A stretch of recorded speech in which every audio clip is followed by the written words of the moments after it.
Alrighty, Chair. So I'm gonna walk through some of these. Well, I'm gonna walk through these pieces here. We did the jigsaw where we discussed each piece with each other. Now I just wanted to go through and just kind of sum up each of these pieces that we talked about. So the quiz that we took and the jigsaw. So these are the pieces then that we discussed today. The first one's going to start in central Mexico, and here we are. It's the Camelid Sacrum in the shape of the canine from central Mexico. Now to look at the time span, 14,000 BCE to 7,000 BCE. So it's this big 7,000-year time span, time jump that we've got here. It's one of our oldest pieces. Now if we take a look at this, again you can see that it looks like a dog or a wolf head. Okay, you can see the eyes, you can see the ears, you can see the snout and the mouth. All right, now if we take a look at these words, Camelid Sacrum in the shape of a canine, there's a whole lot going on there. So let's break apart the words. A camelid is one of these guys.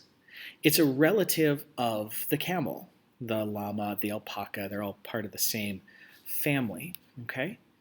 This one is from a bone, from a relative of a camel or a llama that was in central Mexico between 14 and 7,000 years ago, all right?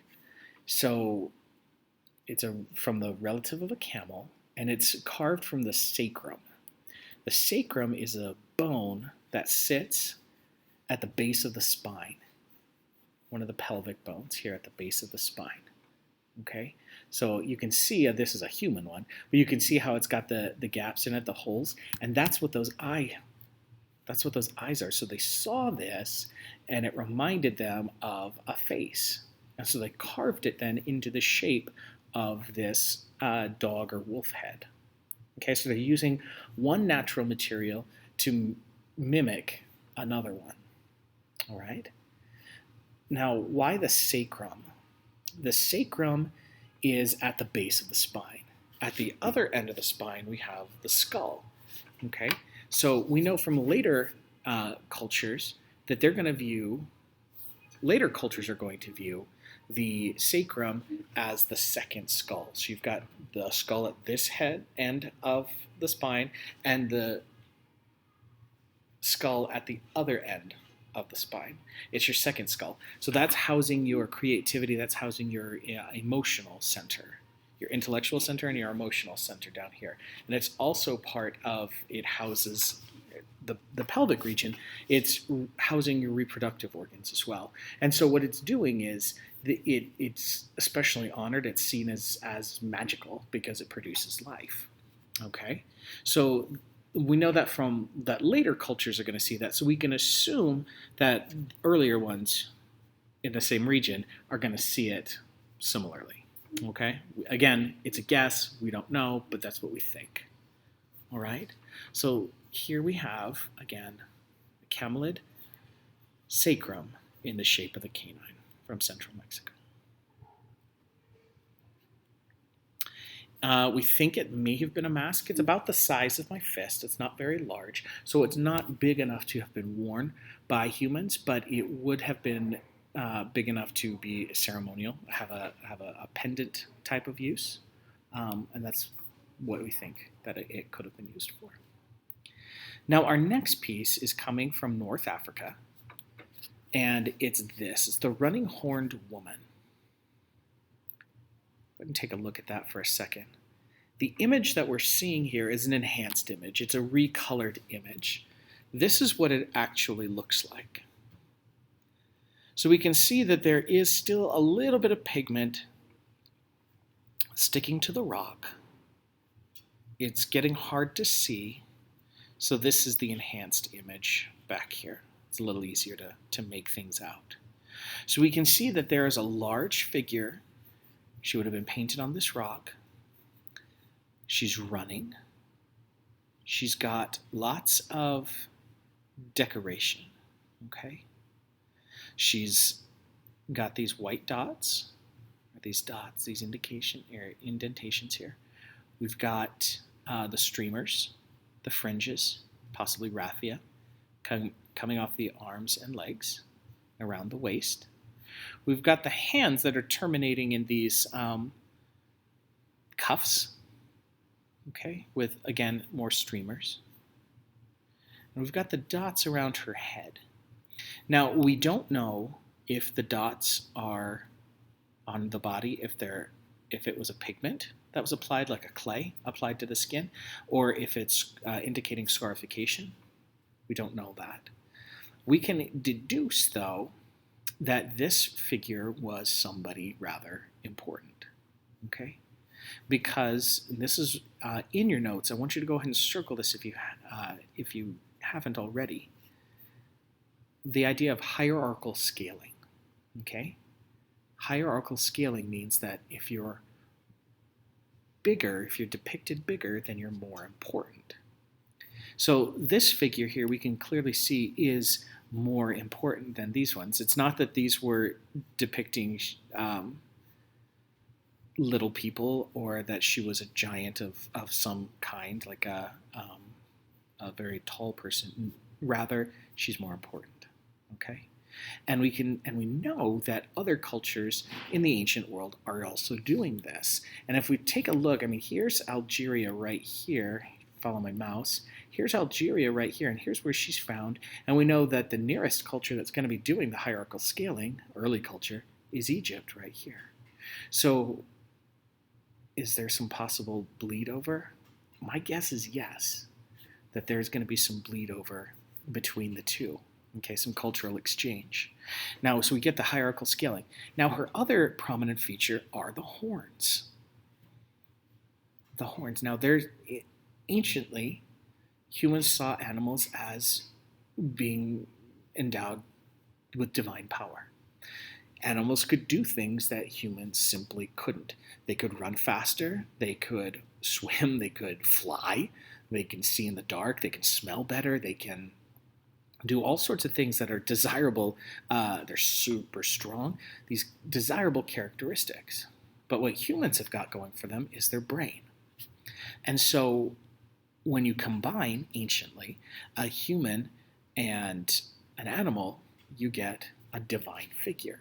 And again, where we see that play out anciently is in Egypt. So that's that carryover, and we see that within her. So we can see her as a semi-divine or a divine figure. Are these clouds with the rain burst coming down around her head? Does she bring the rain? Does the rain bring her? We're not sure. But we know that she is one of many, thousands actually, of depictions on the rock here in Tassili Niger. Okay? And it's here in the Sahara. At the time when it was created, the Sahara was lush. Okay? So this would have been green at the end of the last ice age when this would have been made. So this is the running horned woman. Tassili Niger, Algeria. Okay. Now our next piece comes to us from present day Iran. And it's the bushel or the beaker with Ibex Motifs. We take a look at this, and we can see that it's a ceramic vessel, most likely made on the wheel. We can see here an ibex. I didn't include it in this presentation, but the ibex is a relative of the goat. But it has these incredibly large horns that curl around and touch the back, the animal's back. These enormous horns. I will Google that. Google ibex and see what you come up with. And they're really impressive animals. So you're going to see this here, and this ibex, this goat animal, depicted on this ceramic vessel. Now, there's a couple things that we need to pick up from here. So we can see that it's from Susa, what is today Susa, Iran. from 4000 to about 3000 BCE. And a couple things. This is happening at the tail end of the Neolithic, right when we're getting to, they're on the cusp of having written language. So they're a settled society, okay? They've invented not only the wheel, but the potter's wheel. And they're using it effectively. And anyone that's taken my ceramics class knows that working on the potter's wheel takes practice and hours of work to be able to get it right.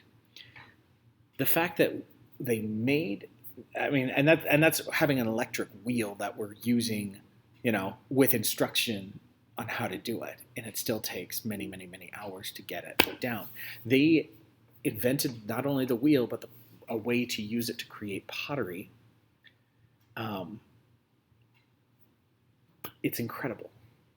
This is an incredible example of technology and technological use.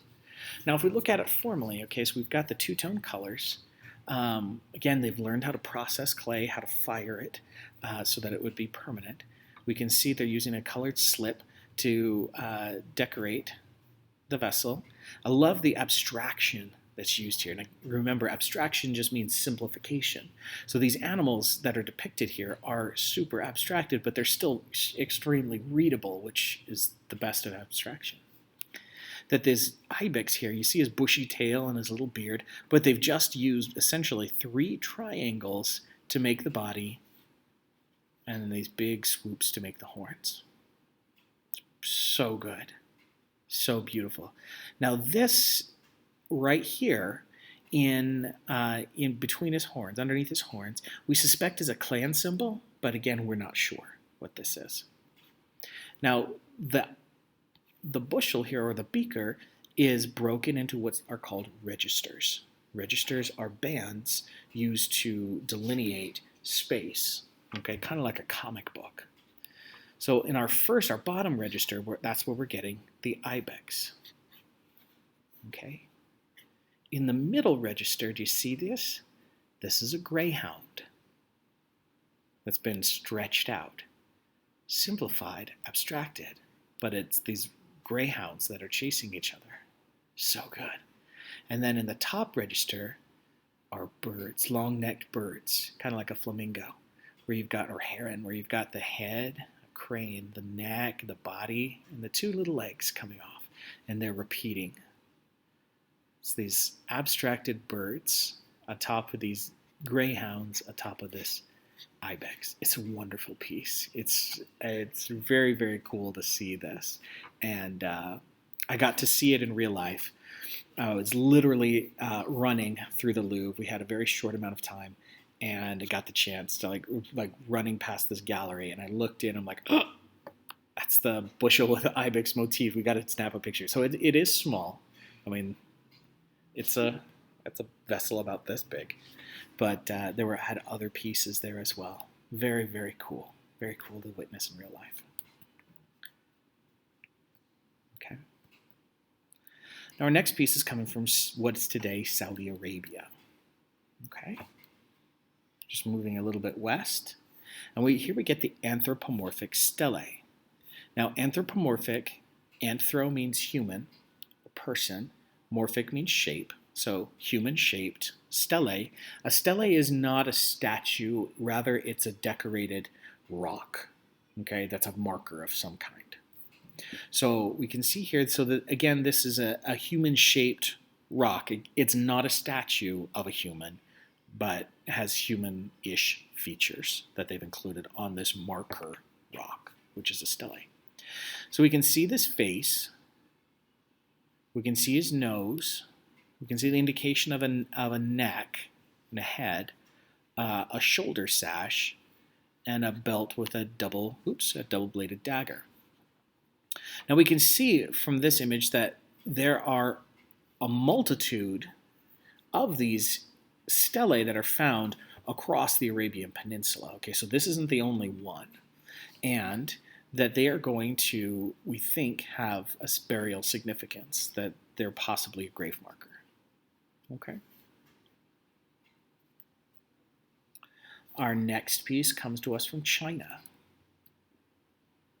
And this is called the Jade Cong from Langsu, China. Again, if you take a look at this, you can see that there are these faces. There are these faces, especially on the corners, that it's made out of jade. It's this circular disc embedded in this squared off shape. Now it's this tall. Okay? Now, a lot of these early pieces are going to be emblematic or symbolic or represent this larger group of objects. So, for example, at the Apollo 11 site, the animal, the feline figure that we saw painted on that stone was not the only Apollo 11 stone. Okay? The Bushel with the Ibex Motif, while it is unique, it wasn't the only vessel found in buried in Susa. Okay, same thing here with the Jade Cong. This particular Jade Cong, there's nothing. It's more that they're wanting you to look at the Jade Cong collectively. Okay, there's nothing special about this particular one per se. This is just an image of one that I found. Okay, so this particular one though is good. It's emblematic. And they're a hollow tube. You can see that they're a hollow tube. It has a bottom.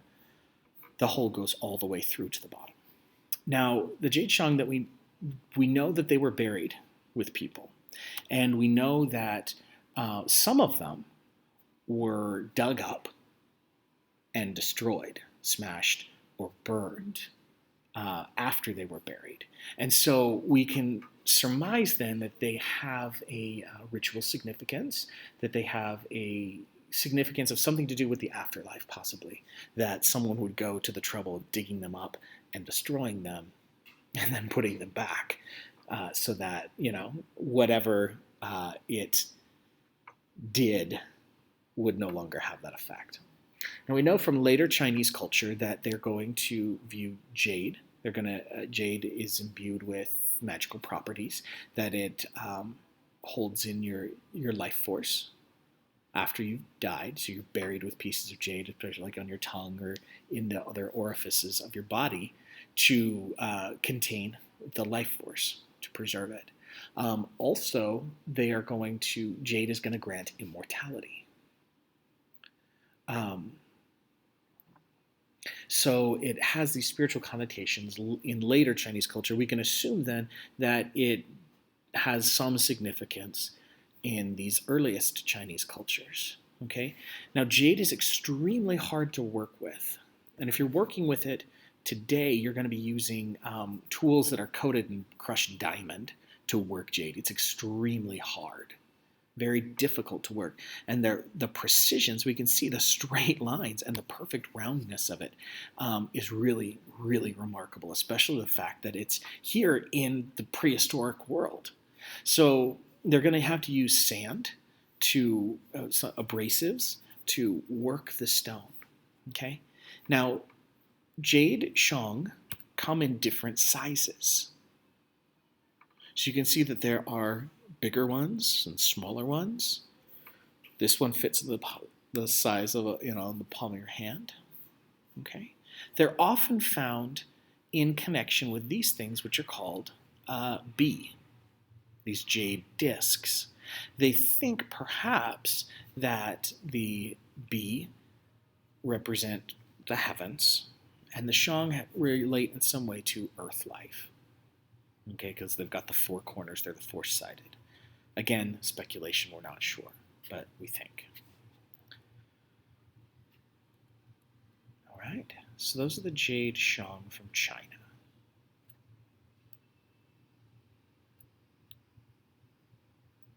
All right. Our last piece are going to be the Lapita terracotta fragments. Okay, now check out the date, 1000 BCE. So other cultures are literate at this time, but in the Solomon Islands, they're still illiterate. They're still not having a written language yet. Okay, so from these terracotta fragments, we can see that they're working with clay. Again, out here in the Pacific Ocean, they're working with clay. They're using it to carry materials, goods from island to island. The Lapita are going to travel between the islands. They're going to be master shipbuilders and sailors. We can see that it's incised with a variety. They used a variety of tools to create the incision marks within the clay. We can see that it's anthropomorphic again. We're getting the human head, okay, the two eyes, the eyebrows, the nose, the mouth, the body, the arms, possibly a shield, and then with these geometric designs and patterns throughout. Okay. Now again, this would have been a container for food, or perhaps water to take to travel between the islands. Okay. And these are our pieces then that we discussed in class. Those are kind of some of the highlights about these 6 pieces. Now for next time, you're going to want to have make your flashcards for these pieces. We will have a quiz on these 6, and that's it. We'll see you next time.